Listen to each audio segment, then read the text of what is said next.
Welcome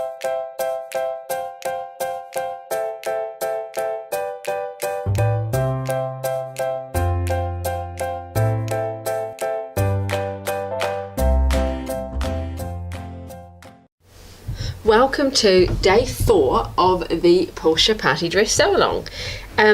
Today we're going to be attaching the top to the skirt. Now this is one of my Portias that I've made for me, and what I wanted to do was show you this seam under here, particularly this bit here, because in the pattern it suggests you sew one side and then you sew the other side, and you only sew from the outside in.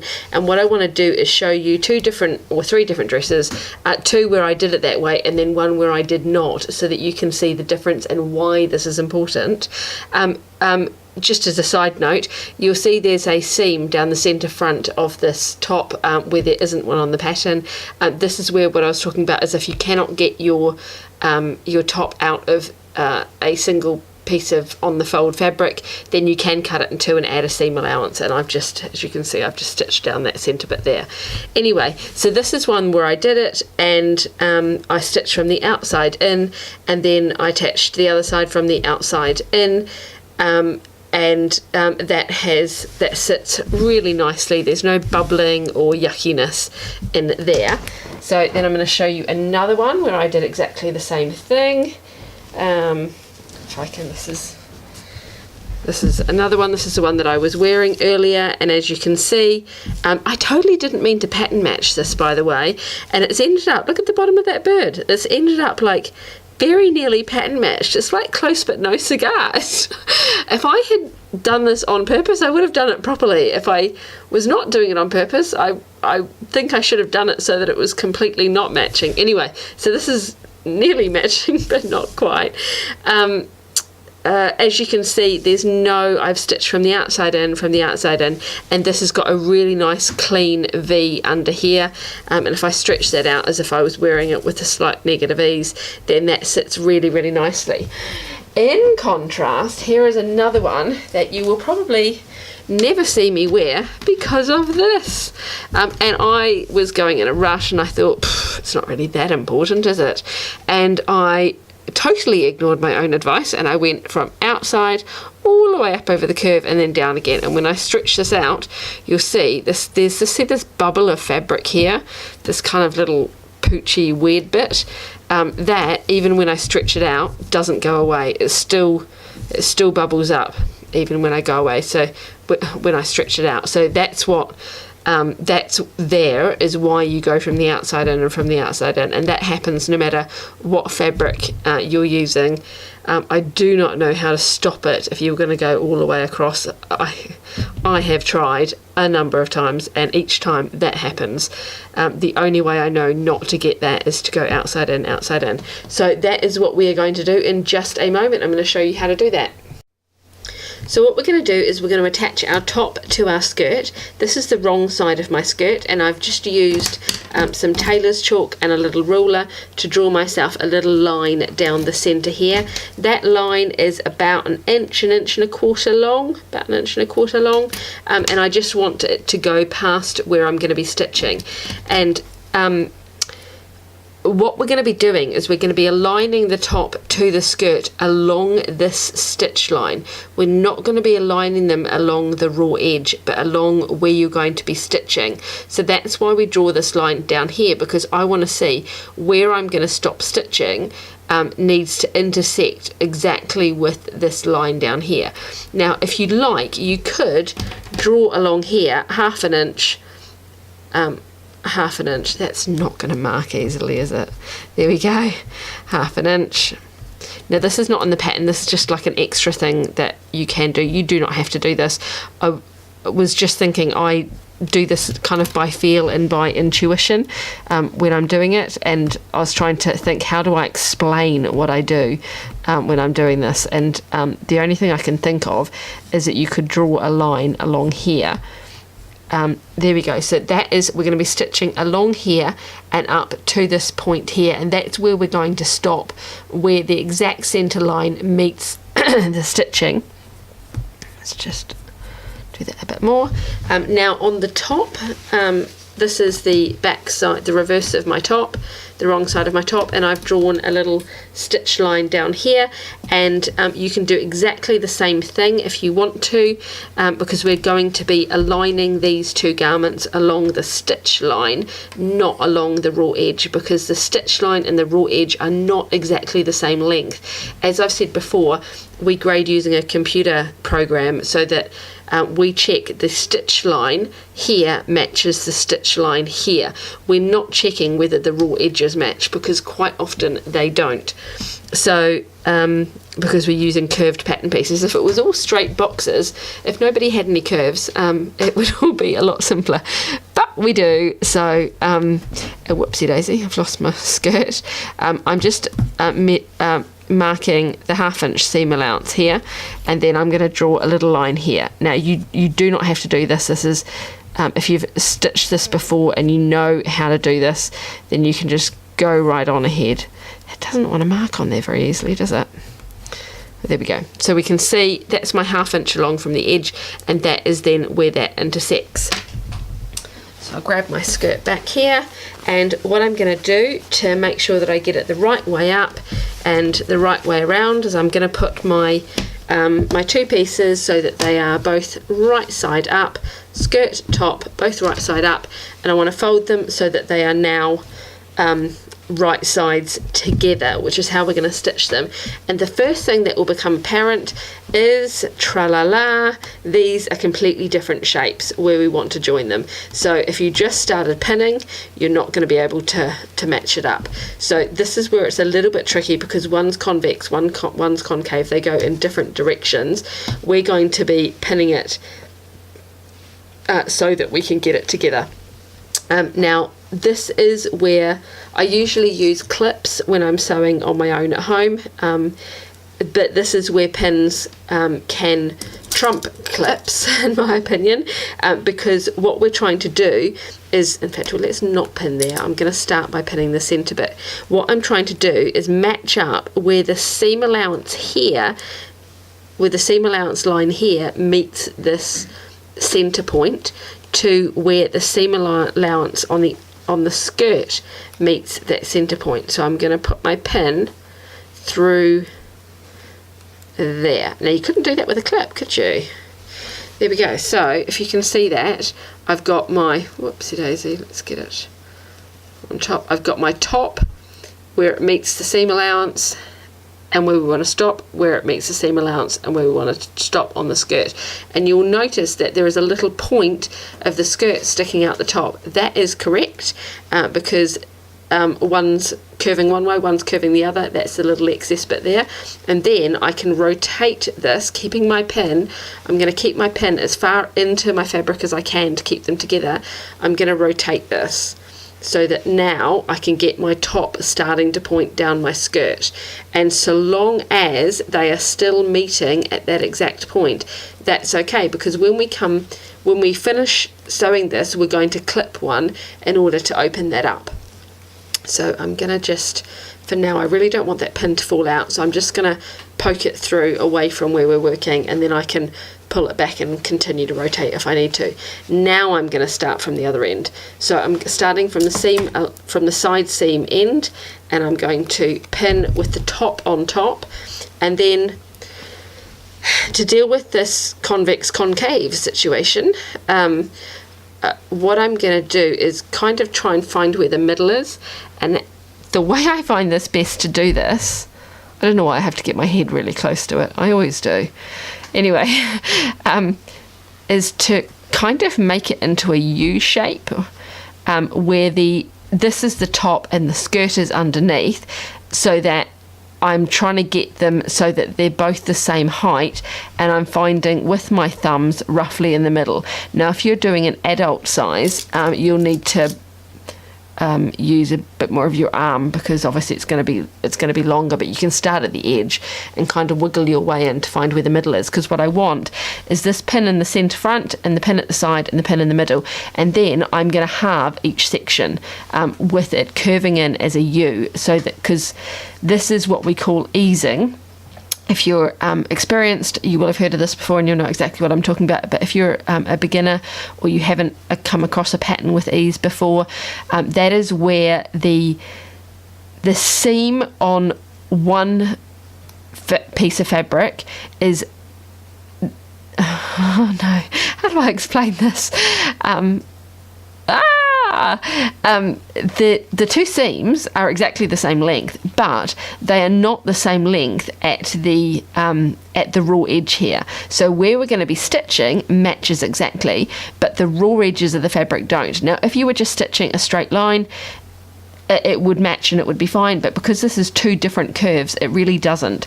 So what I'm trying to do is keep them so that they're both the same height along the top. I've not got one taller than the other. They're both the same height, and what I'm doing is I'm feeling with my fingers at roughly this 1/2 inch seam allowance in. I'm not feeling at the raw edge. I'm feeling about here and about here to make sure that that is flat, and I am just going to halve each section like this and pop a pin in at roughly where the seam allowance is. I'm not popping it so that it goes from here down to there, because that covers the raw edge as well, and that's the bit that's all wavy that we're not interested in. We're interested in the seam allowance, in the seam and where the stitching is. And then if this was a bigger piece of fabric, I would also pop one in here, and I just literally go through and halve every section, and where there is ease, like where this is all kind of wobbly at the top, I turn it into a little U to kind of get it so that I'm putting the pin directly in half. Now remember when I first pinned this, these were two completely different shapes. Now that's straight because I've done this half thing. Now you don't have to put that many pins in. I like to, with this kind of thing, put quite a lot in so that I know that I'm getting it exactly where I want. There we go.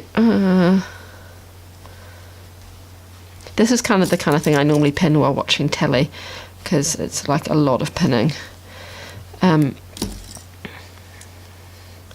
this is actually how many pins I would put in if I was doing it myself, because I like to get this really perfect. So from two seams that completely didn't match, now other than that little really curved bit there, that all matches pretty well. So what we're going to do is we're going to go to the sewing machine and we're going to stitch from this side here through to the center piece here. And I would actually recommend, to make it easier, that you start with the other side of the garment, but we're going to do it this way.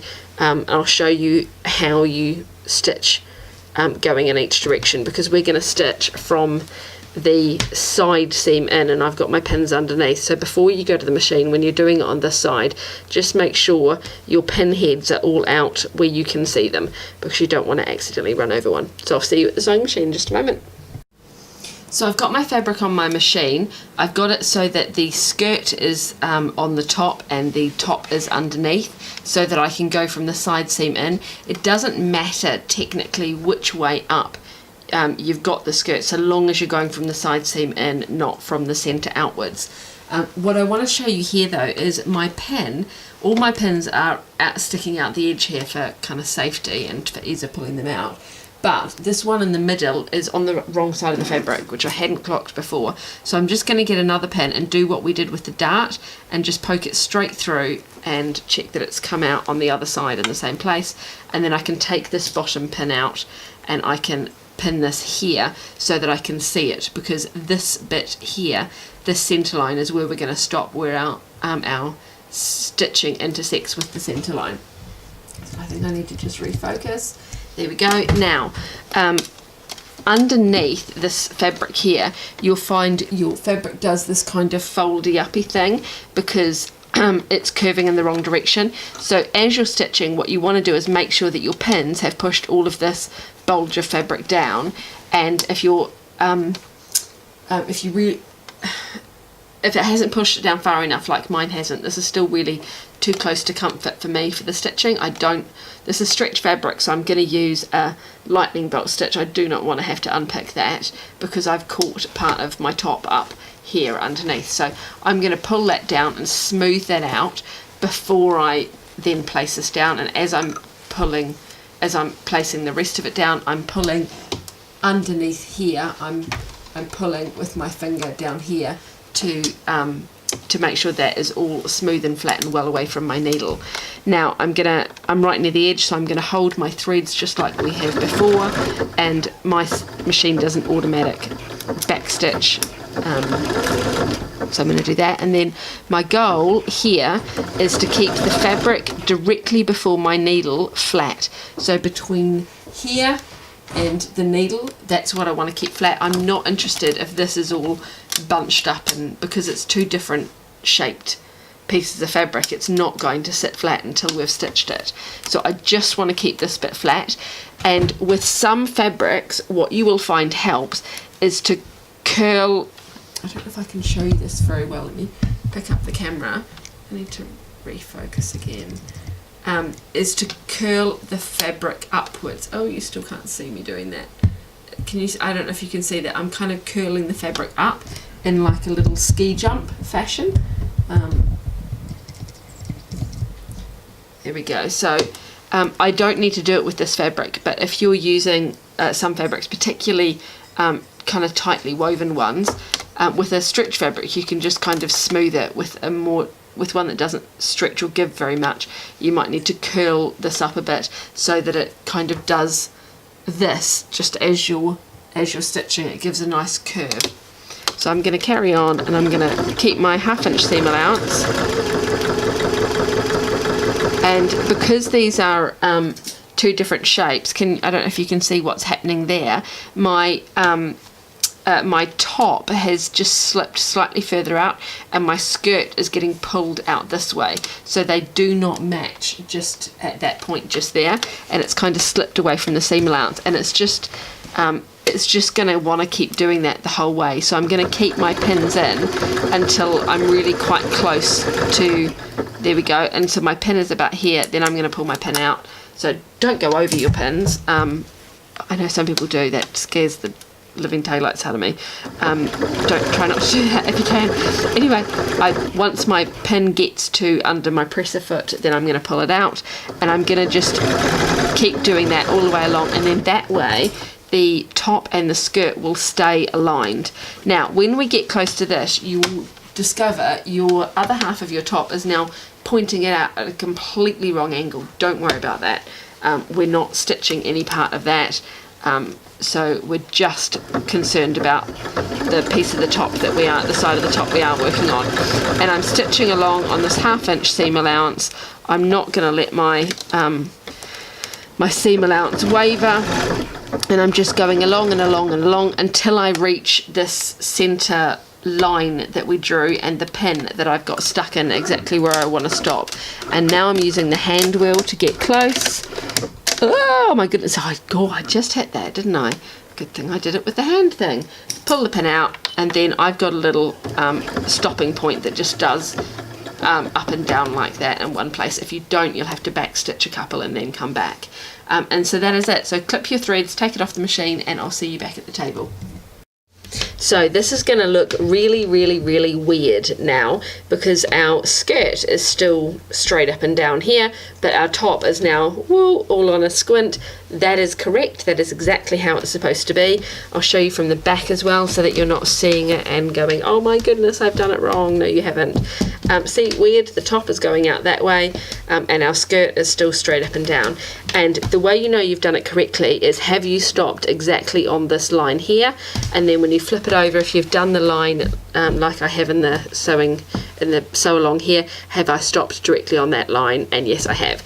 So that's good. So what I want to do now is I'm going to clip on the top. I want to clip up this line to just before my stitching. Now please don't go too close to your stitching, or you'll end up with a lovely little hole right in the middle of your bust area, which you could stitch up, but it's just a real pain. Don't do that. So what I'm going to do is I'm going to snip as close as I can to probably about 2 millimeters away, I would say, from that stitching, because the fabric will kind of pull and have some ease there. So I'm going to clip straight up that, and don't wobble it like I just did, straight up the stitch line there. And so I have stopped my there you go, you can see that I've stopped my clip up there just before where I stopped my stitching. And now we're going to pin the other side, and again I suggest you do this from the side the top is on. Now again, we're now not interested in this this side of the top. We're only interested in the side that we're pinning. So I'll grab my pins, and I'm going to start again from the outside. I don't have to put a pin through there because we've got stitching through there, so it is holding it nicely in place where we want it to be in the middle. And I'm going to pin again at roughly 1/2 inch down from the raw edge, and then going to do exactly the same thing. I'm kind of trying to get the raw edges the same height, and then I'm going to use my thumbs to get roughly in the middle, or I would feel along if I was doing ladies. So that is, it's not quite in the middle, but that's not good at all. Let's take that one out. There we go. So let's go to right in the middle there, and about 1/2 inch down. And then I'm going to do the same thing we did. I'm just going to halve it and halve it until I've got loads of pins in, which then helps with getting it flat as you're stitching it. I have tried to do this before without lots of pins, and it didn't go so well. If you have done this lots of times before, you might not even want to put that many in. That's fine too. So I've done this half, that's the easy bit there, and then when I get to this bit that's close to the center front, you'll notice that this, where I've clipped on excuse me, where I've clipped on the top, has where it's clipped has opened all the way out like that into a big V, and now I can access this side. Do not pull on this because it shouldn't pull. That should match up really easily. If you're having to pull, then you've not eased enough along here, so come back, unpin that, find your halfway again, and get this so that it's not pulling, so that it's just opening up but not pulling. And where that meets the raw edge is where I'm going to do my first pin, so that excuse me, so that it doesn't pull any further open. So I've got my first pin in there, and then I'm doing the same thing, halving and halving, curling it round with my thumbs like that into a little U shape until I've got all of the pins in I want.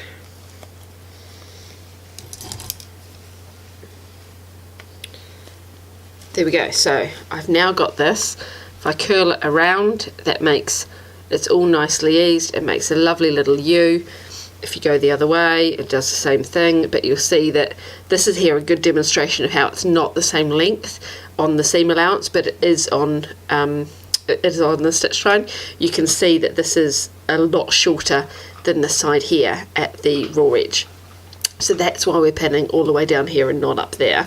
So now what we're going to do is we're going to stitch from the side seam into the center, and we're going to stop bang on where that little where our stitching was before. If you want to, you could place a little pin in so that you know, but I've used white thread on the pink garment here, so I'm going to be able to see that really easily as I approach it.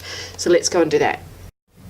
So I've got my garment on the machine, my top is on top, my skirt is underneath, and I've lined it up on my 1/2 inch seam allowance, and this exact same thing where it's folding the fabric is happening on the top now versus underneath, because I'm stitching from the side seam in and I've got my top on top now. So I want to just make sure that that doesn't bunch up and get its way underneath the presser foot, and I'm gonna stitch along here. I'm using my lightning bolt stitch because it's stretch fabric. If you're using a woven fabric, you would just use a regular stitch. And I'm just keeping the pins in until quite close to the presser foot, and they go, so they're just getting underneath the presser foot, then I can take them out, and that way I know the fabric's going to stay smooth all the way up to there. Now as I approach this bit here, oh, my fingers are in the way, I'm sorry. As I approach this bit here, it is, let me show you with a pin, you can see that very well, just there where I want to stop, so exactly on the stitching from where we attach the top on the other side. So once I get close to there, I'm going to slow right down, and I'm going to go as slow as I can, and then when I get close to here, I'm going to use my hand wheel rather than my presser foot, because I want to stop on exactly the same spot. Now when my needle goes down next, that is going to be exactly on the right spot, so I'm going to press my little button, and it's going to go up and down, up and down, up and down, and stop on the right spot. And then now I've matched it right in the middle. So trim your threads, and I will show you. I will show you what that looks like.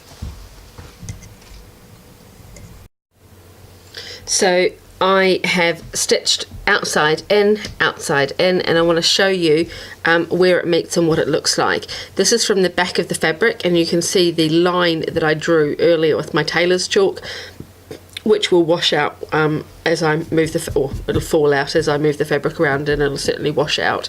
And my two little where I finished the seam directly on top of each other. If you don't have one of those back stitches that just goes up and down, then you would have gone back a couple and then forward a couple still, so that you finished in the same place.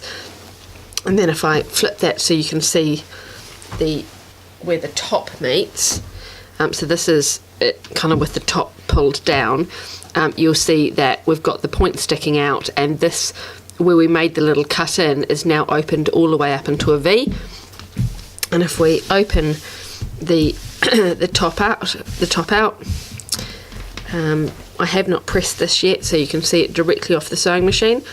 This now has a bit of shaping around here, so this is a bit bigger on the top than it is on the bottom, and it smooths out, and it's got a lovely flat bit here rather than that funny bubble we had before. Now, if you find that you've got a tuck in here, a little tuck of fabric, that is if you've gone a couple of stitches too far, and the way to fix that is to just excuse me, unpick a couple of stitches back and then do it again, so that it goes directly to where your stitches from the previous line finished. So what you need to do now is to get rid of that kind of wibbly wobbliness under the bust here, is press this up so that it sits nice and flat. And I'm going to show you an example of a woven one I did as well, so that you can see the same thing does apply to woven. It's not just worked because I had a stretch fabric. This is a woven one here. This is the one with white dots, so it's a little bit harder to see. And as you can see, this bit here is lovely and flat, outside in, and you get a flat bit in the middle. Now this is the one that I showed you with the facing that we did earlier. So something else to note is if you're doing a facing, what you want to do later, if you don't want this to flip up and be able to see it, is hand tack your facing to the seam allowance here. Now I want to show you how to finish off this seam under here. If you are doing the knit version and you're leaving your raw edges raw, then all you want to do is just give that a nice little trim, so that it's not all kind of messy and wibbly wobbly and quite as long as that. It doesn't need to be half an inch. You could trim it to 1/4 of an inch and then press it up so it's set nicely. What I'm going to do with this one, this is the one that I'm serging, as you can see. What I'm going to do is flip my top so that it is underneath, and I've just got my skirt poking up, and then I'm going to serge one way along there, and then I'm going to stop, and I'm going to just kind of serge off the edge. I'll trim my threads, and then I'm going to serge that way along there, and then trim there and trim there. So I will show you once I've done one and then once I've done the other. There we go, I've just serged all the way along one way, and I'm going to trim off my little thread tail there and my thread tail there, and now I'm going to serge along the other side. So I've just serged along that side, I've trimmed that tail off, and now I'm going to, what I like to do is pull this so that I know that I'm getting it, as much of it as I can, and then trim that there, and now I've got that nicely finished off, and I can press that up towards the bust. You will need to shape it slightly as you press it, and because this here is longer than this bit of the fabric because it curves, what I'm going to do is apply a little bit of steam as I press. So I've pressed this now, so I've got that nice and flat. I've applied a bit of steam as I've pressed over there to flatten all that down, and then on, if you look at the other side here, I've now got this lovely flat area here versus any of those little bubbles.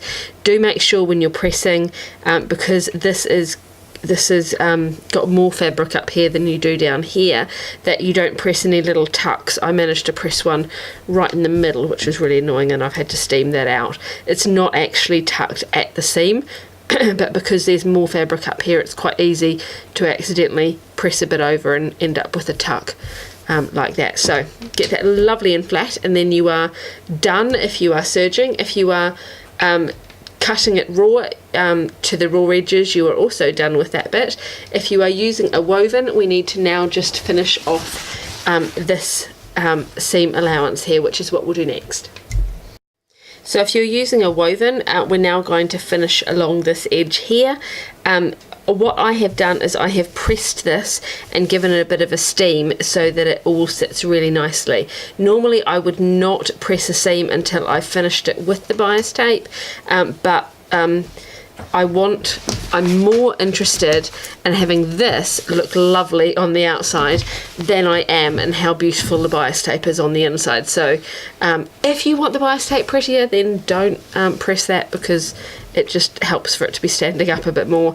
But if, like me, you want the outside looking better than the inside, press it first. So what we need to do is trim our seam allowance from 1/2 inch down to 1/4 inch. Now, when you hold it from this side of from the skirt side of the fabric, there's a lot going on under here where you could accidentally cut into your top. So I never ever cut that seam down from the skirt side. I'm going to flip it so that I've got the top bit on top, and I'm going to trim this from 1/2 inch almost down to 1/4 inch. I'm actually not quite cutting it in half this time, because I want to be attaching the bias tape slightly above where the seam line is, not bang on the seam line like we have in other sections where we've done this. And so I'm just kind of taking off, I guess, just more than 1/8 of an inch. It's really not half. And I'm going really slowly and making sure with my fingers underneath that there's none of the skirt in the way, because it's so heartbreaking when you do something beautifully and then you cut into right where you don't want it. So there we go, I have trimmed that, and then next we're going to attach our bias tape. So we're going to do this in exactly the same way we've done before. I've got double fold bias tape, and we're going to attach it along here and then flip it over and top stitch it down. So exactly the same way we've done the bias tape before. The only difference is that this is not 1/4 inch wide, because we did not trim it all the way down. We just trimmed just over 1/8 of an inch off. So when we stitch our bias tape down, it's not going to be stitched directly on the seam line, because we took so much care to get that seam line and that point up there perfect. We don't want to stitch on top of it again and then accidentally tuck a bit of fabric in and mess it up on the front side. So you're going to align the raw edge of your bias tape with the raw edge of the seam allowance, so that when you stitch along this 1/4 inch fold line, you're actually slightly further in from the edge. So you will see your stitching from the back, but the benefit is, of course, that you then get a perfect front side, which is the goal. You want it to look gorgeous on the outside and all neat and tidy on the inside. Well, that's what I like to do anyway. So I'm pinning along here on this centre front, on this 1/4 inch fold line, and I'm just going to go straight off the edge, and I'll show you when we do the other side how we're going to just tidy that up before we go any further. So what I'd like you to do now, keep your facing out of the way if you've done a facing, is to stitch along that 1/4 inch fold line and then fold it all the way over, just like we did before, and then stitch again on the other side to top stitch it down, and then I'll show you how we deal with this end and put the other side on. So here we go, I have done that now. I've got it stitched along there, and then I folded it over and stitched along there, exactly the same as before, except you'll see there is a little gap between my bias tape and the seam. And then what I'm going to do is I'm going to trim off either end, very carefully, not cutting anything else. and then on this side here I'm going to just hold this point up, and I'm going to follow along, not straight across like this, but follow along the line of this other side of the fabric, so that I'm continuing that line up. So when I do this next bit, what I'm going to do is treat this bias tape here like an extension of this seam allowance, and I'm just going to cover it in exactly the same way I would normally. So I've got my other bias tape, and so far nothing changes. It's going to change when we flip the bias tape over to the other side. So far I'm just going to line up these edges in exactly the same way, and then stitch along that quarter fold line. So I want you to do that now. Pin along here, stitch along the quarter fold line, and then I'll come back and show you how we deal with this before we flip that over. So now I've got this stitched on along that quarter fold line along here. The next thing I want to do is take this point here, and you can see that I've got quite a bit overhanging. What I want to do is get it so that there's about 1/2 inch overhanging and no more, no less, but definitely not much more than 1/2 inch, and cut that. And then I'm going to fold this in. Now I'm going to fold it in at a direct right angle to this stitch line here, because that's where it's going to fold over. And then I want to fold the bias tape back in, so the first 1/4 inch seam allowance is tucked in. I'm going to keep this little bit there tucked in the whole way around, and this is where it is a little bit fiddly, so I want to press it in there. Actually, what would really help is to just go away to your iron and just press that bit, just that tip there, so that stays stuck in, because I want that to stay stuck in, and then I want it to stay stuck in all the way. That's it, as it goes all the way around, and then I can it would be easier to clip that bit than pin it. If you've got clips, use those. There we go, I did it. So that has that little edge tucked in all the way around, and then now I'm gonna carry on and pin this. In fact, I'm gonna do it from the other side because I prefer working from the other way, and I'll turn that little first pin I did around in a moment. And now I'm just going to fold this over the seam in the exact same way we normally do, and stitch along there in the same way we have done with all of the other bias tape finishes we've done. And I've got a really nice little neat edge there with no raw edges. It's just a little fold, and it doesn't stick out in any way. There we go, so that is now finished. We've got a nice folded edge at the top. If you've done a facing, you can, I would do it by hand. I would just do a couple of stitches through there to tack that to the seam allowance only, not to the front of the dress, or you'll be able to see it. And then I've trimmed these at the side, so that's all nice and clean. And then the front, oh, that still needs a bit of a press. Once I've pressed that, that will all then sit beautifully. So hurrah, hurrah, we have done the front of the bodice. If you'd like to do the optional bust elastic, I'm going to show you what it is and how to do it. It's completely optional, you do not have to do it. So you'll just need a short length, shorter than this. This is about the maximum you'd need even for a ladies one, of 1/4 inch wide, or if you're going to go any wider, I wouldn't do much wider than that. You want it quite narrow elastic, but not too narrow, because you need to be able to do a zigzag on it. So you could use up to kind of 1/3 inch wide maybe. Now what we're going to do is on the wrong, this is the right side of the fabric, but I just want to show you it so that you can see what it looks like. On the wrong side of the fabric, we're going to just stitch a strip of elastic between this section here. So from the bottom of the V, or this is the turned under neckline that I did, so it's slightly rounded, doesn't matter. You can do this on any woven, any knit, or even the lined. It's totally up to you which of any of the different necklines you'd want to do this on.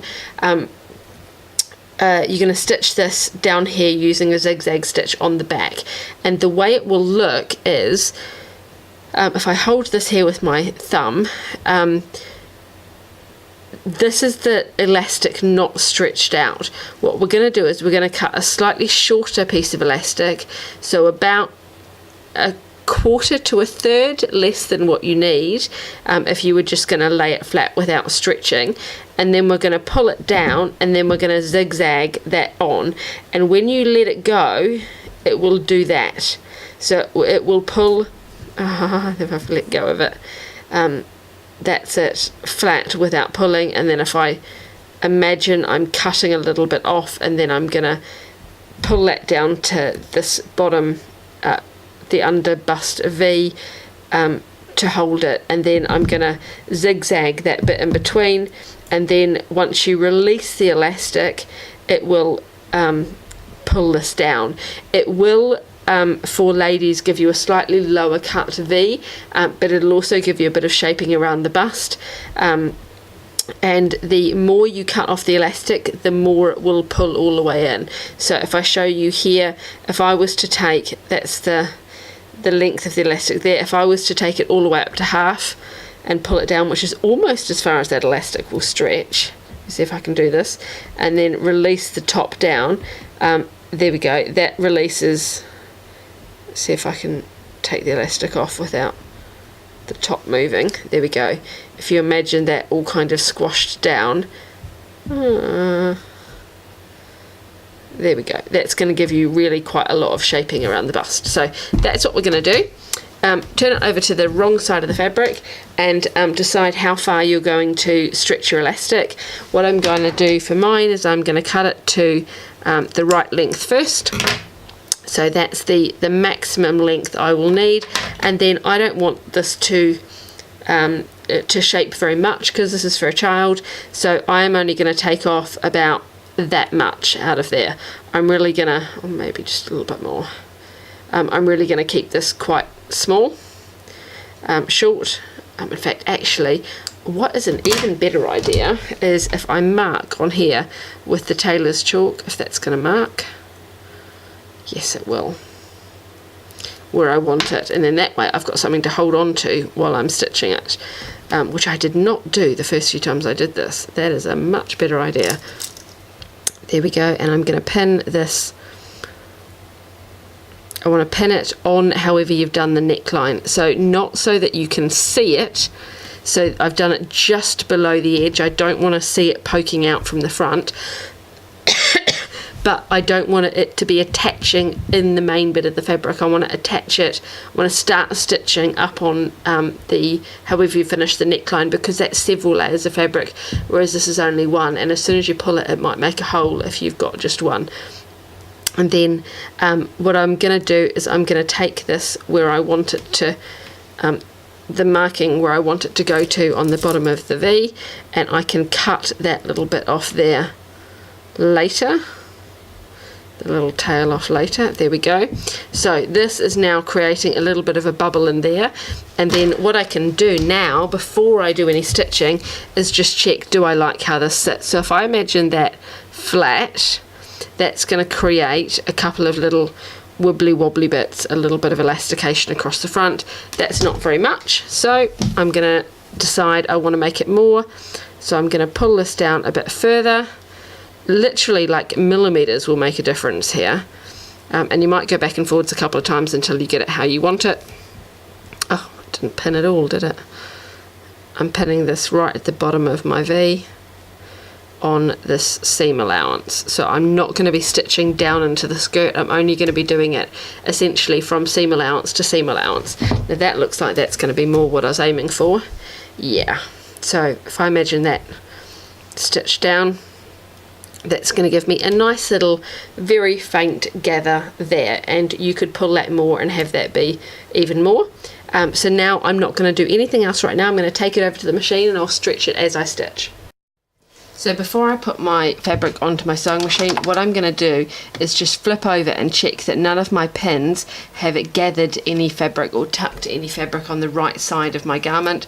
I just filmed this and showed you how to do it, only to discover that my bottom pin had tucked in a big wadge of fabric on the bottom, and I had to unpick it. I'm not very happy about that. So just make sure that there's no other bits of fabric tucked into your pins on the other side, and then put your presser foot over the bottom bit of the neckline that you've done, so that you're going to be stitching it on the bottom of the neckline rather than into the single layer of fabric of the dress, and then pop your needle down before you put your presser foot down, because that way you can look underneath the needle and check that you've got the needle going through the elastic and that you're happy where it is. Now for the width of your stitch and the length of your stitch, I've already set my width. Make sure to set your width before you put your needle down, because it might move your needle back and forth. My width of my zigzag stitch is normally a 5. I have set it to a 3.5, and the length of my stitch is normally a 2. I have set mine to a 3, which means it's going to be longer and narrower. So what I don't want is to stitch so much on this elastic that the elastic has no more give. I want to just stitch a couple of times as we go down so that it gathers. And in fact, I'm going to set my stitch length to be a 3.5.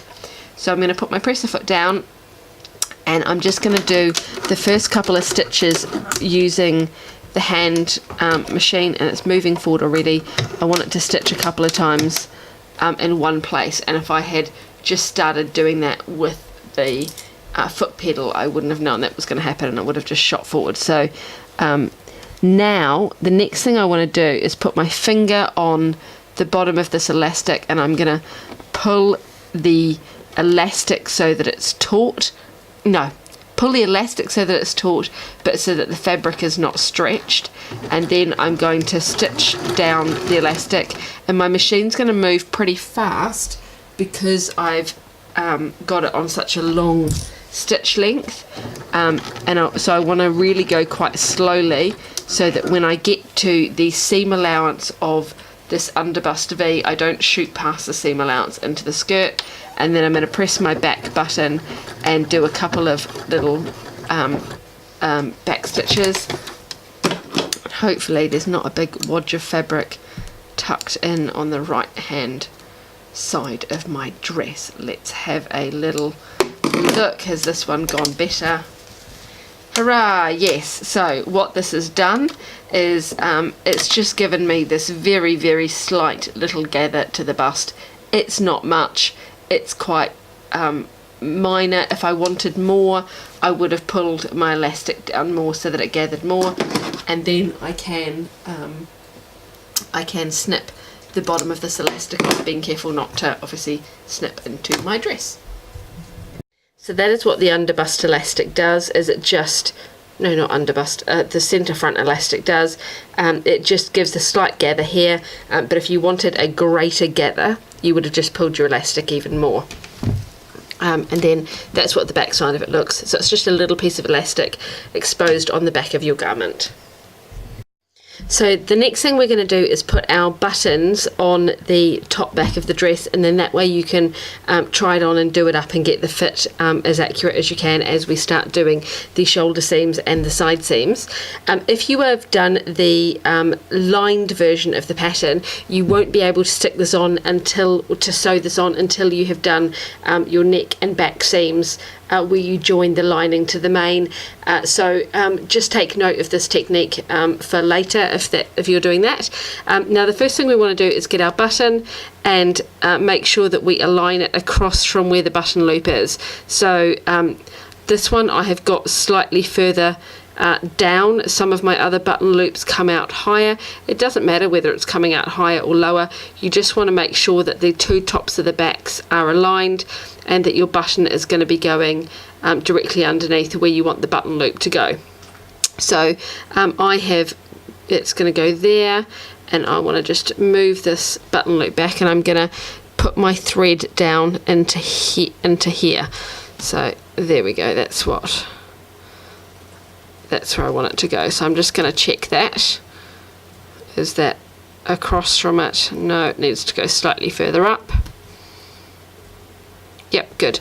So I have got just regular thread. I've threaded it through my needle, and I need to make a knot at the end.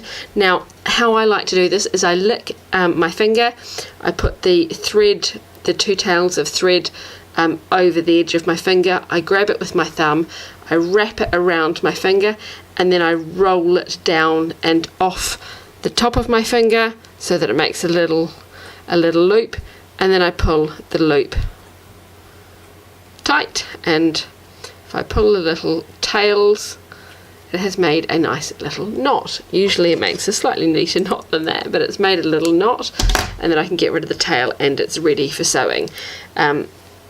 Or you can just tie a knot. I like my little fancy rolly way. So I'm going to stitch through there, and then I'm going to come back and find the tail of the thread and put my needle through this end so that it grabs the knot, and then I've got my my thread nicely attached. Where did my button just go? I've lost my button. Oh, there it is. So I'm going to go up through one hole in my button. Doesn't matter if you've got a shank on the back or 2 holes or 4 holes, it doesn't matter. Back down, and then I'm going to go I want to go all the way through my fabric here, and I'm gonna, this is so much more awkward doing this on camera than it is by myself, and I'm going to pull my my button so it's quite close to the back of my fabric but not quite, and then I'm just going to put a pin through here to stop it touching the fabric. I want it slightly above the fabric so that then when I put my thread, my button loop over, it goes underneath, it sits underneath the button. If you don't do that, put a pin underneath or something, or a little stick underneath or something to stop it going all the way against the fabric, and you stitch it really tightly to the fabric, you won't be able to get your loop underneath, and when you do your loop up, it's just going to sit around here and it's going to constantly slip off and be really annoying.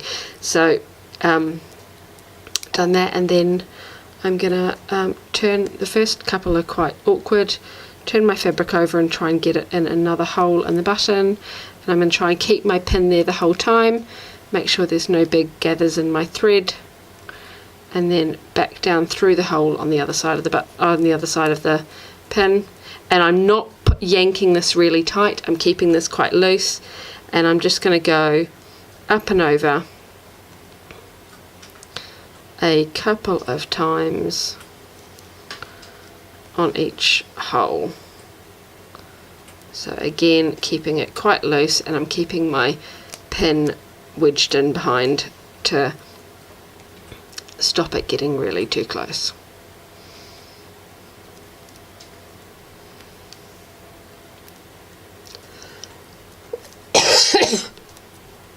There we go. So it's gone up and over a few times. I'm just going to, before I stitch it off, I'm just going to check that that's in the right place, and then I'm going to take this pin out, get my needle again and put it up through the fabric but not through the button. So now my needle is underneath, and I'm going to create a bit of a shank on it. If your excuse me, if your button has a shank, then you don't need to do this. I'm just going to wrap it around a few times. Excuse me, it's all this talking, and then pull that really tight, put the needle through my fabric in not through all of the threads but just through the fabric underneath the button, and pull that so that it's not quite tight, and then put the needle back through that hole, and I'm just going to make a knot, and I'm going to pull this to make the loop smaller, and then I can pull my needle through the loop, and then I'll do it one more time to know it's really secure. And I've made my little loop, put my needle through my loop here, and then I'll pull my loop shut before I pull my needle all the way through. There we go. Now I don't want a little bit of thread hanging out, so what I'm going to do is I'm going to get my needle and I'm just going to push it into this back, excuse me, I'm going to put it into this, slide it down this fold here on the centre back, or bias tape, however you finish the edge. I'm going to slide it through there so that the tail that would normally be cut off is trapped in there, and then I'll pull it slightly tighter. I'm sorry, my camera just switched off then. I've just put my needle down. Let's pretend that's still attached because I had just cut it off thinking you could still hear me.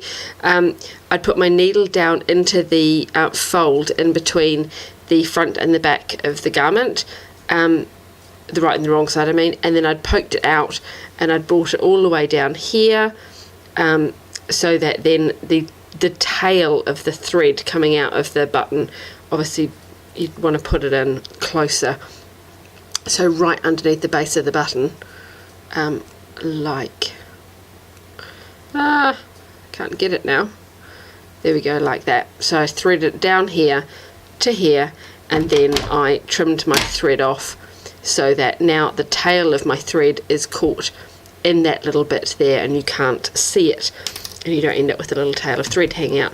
And then your little button loop is complete. Now you might have yours slightly shorter than that. This is not the button I had originally intended. I've gone and used that on another one of the versions I'm doing.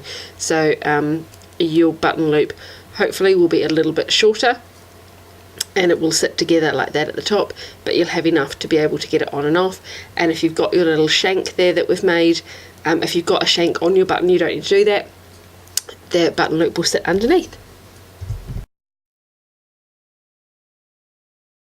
So one of the alternatives that you could do is a thread loop. I'm not going to go through that in the sew along. There is a tutorial in the pattern about how to do that, or there are numerous other videos online, and hopefully we'll come back and make another one ourselves sometime. But you can do a thread loop. You can do either the ribbon loop or the thread loop on any one of the versions, woven, knit, any one of them at all. As long as you attach it securely, they'll work for any of them.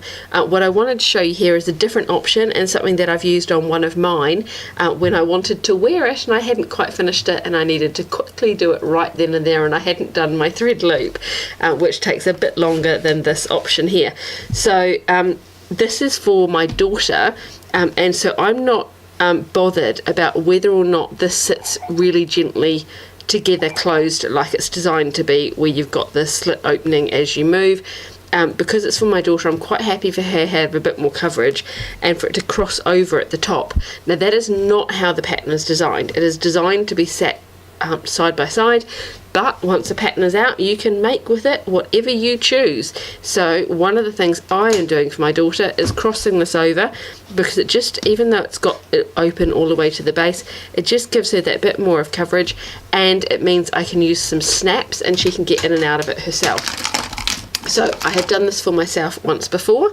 Let me get my little tool here. Now I'm going to show you how I do this. It might be different for the type of snaps you're using. I'm using plastic cam style snaps, and I'm going to put it through here. Now I've done a facing, so this is woven fabric in a facing. It is a lot of layers. I think we've got 1, 2, 3, 4, and then folded back again, so I think that's 8 layers right up by the corner.